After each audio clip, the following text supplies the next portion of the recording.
इस धरती को अगर फिर से हमें स्वर्ग बनाना है, सूफियों के गीत और नृत्य चलने हैं, सदगुरु के माध्यम से उत्सव चलना है, तो गुरु सत्ता को हमें पुनः स्थापित करना होगा और पूरे विश्व में गुरु सत्ता की महत्ता को समझाना होगा।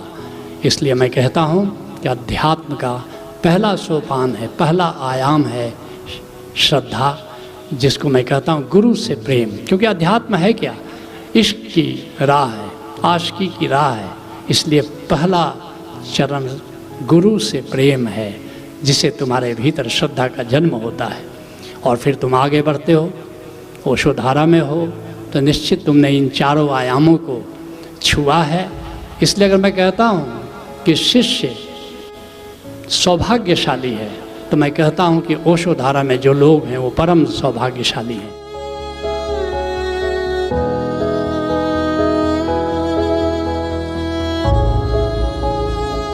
दूसरा आयाम है स्वयं के प्रति प्रेम।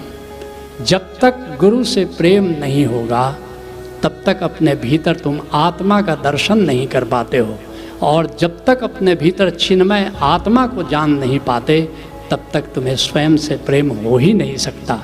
इसलिए जैसे ही तुम जानते हो कि मैं देह नहीं, मैं तो चिन्मय आत्मा हूँ।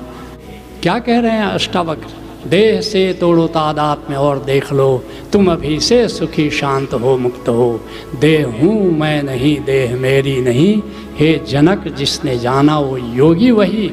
और तब अपने भीतर जब तुम आत्मा को जानते हो तो आत्मा के एकांत में तुम आनंद की अनुभूति करते हो।